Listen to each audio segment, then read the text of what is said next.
بچوں کی والدہ ہماری زوجہ، اس کی ہماری زندگی میں کتنی اہمیت ہے، کبھی سوچا ہم نے؟ ایک سوال کرتا ہوں میں آپ سے کہ شاید ہمارے بچوں کی والدہ جو ہے ہر نماز میں ہمارے لیے دعا کرتی ہوگی، اس کی ہر دعا میں ہم شامل ہوتے ہیں، ہماری کتنی دعاؤں میں وہ شامل ہوتی ہے؟ ہم کتنی بار اس کے لیے دعا کرتے ہیں، اس کی صحت کے لیے، اس کی زندگی کے لیے، اس کی درازی عمر بالخیر کے لیے؟ وہ تو اپنے سہاگ کے لیے، اپنے سرتاج کے لیے، اپنے شوہر کے لیے دعائیں کر رہی ہے، ہمارے کاروبار کے لیے دعا کرتی ہے، ہمارے پرابلمز دور ہو جائیں اس کے لیے دعا کرتی ہے۔ ہم اپنی، جس کو ہم وائف کہتے ہیں، زوجہ کہتے ہیں، اس کے لیے کتنی دعائیں کرتے ہیں؟ اور پھر کبھی سوچا کہ اس کا ہماری زندگی میں کتنا بڑا پارٹ ہے؟ کبھی اکیلے میں بیٹھ کر اپنی شریک حیات کے بغیر اپنی زندگی کو ذرا دیکھیں، بالخصوص وہ لوگ جن کے بچے ہیں، 2 4 5 بچے اگر ہیں اور بچے بڑے ہیں، وہ فیملی جس طرح گھر کو سنبھال رہی ہے۔ ہم سفر پر جاتے ہیں، ہمیں پتہ چل جاتا ہے کہ ہمارے کپڑے کہاں ہوتے ہیں، ہمارا سامان کہاں ہوتا ہے، وہ بھی ساری تیاری وہ کر کے دیتی ہے، پھر بھی پریشان ہوتے ہیں۔ اگر وہ زندگی سے ہی چلی جائے تو کبھی سوچیں کہ ہماری زندگی کیسی ہو جائے گی؟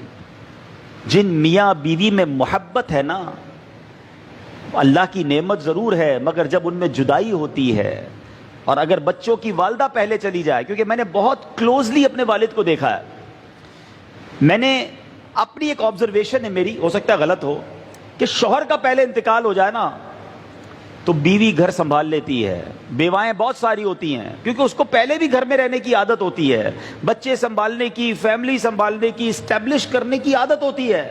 شوہر پیسے بھی گھر سے باہر کافی عرصہ رہتا ہے، لیکن اگر زوجہ کا پہلے انتقال ہو جائے تو والد کا گھر سنبھالنا یہ بہت مشکل ہو جاتا ہے، اور وہ بہت تنہائی فیل کرتا ہے۔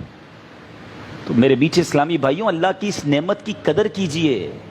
وہ لوگ جو بات بات پر اپنی بیوی کو تانے دیتے ہیں، گالیاں دیتے ہیں، غصہ کرتے ہیں، جو منہ میں آتا ہے وہ کہہ دیتے ہیں، اپنی زندگی میں اس کا رول سمجھو، وہ بھی اللہ کی بندی ہے، اس کا دل توڑ کر اگر وہی اللہ کی بارگاہ میں کھڑی ہو گئی تو مارے جائیں گے۔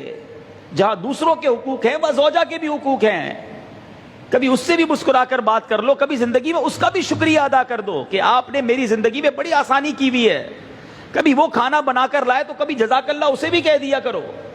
ہر بات پر جھاڑنا، لڑنا، جب غصہ آیا اسے کچھ کہہ دیا، یہ نہ کریں۔ میں اللہ سے دعا کرتا ہوں کہ رب کریم جن کے جوڑے سلامت ہیں اس کو سلامت رکھے، انہیں جنت میں بھی ایسا اچھا جوڑا عطا فرمائے۔ اپنے بچوں کی، والدہ کی قدر کرنا سیکھو، ان کے لیے دعائیں کرو۔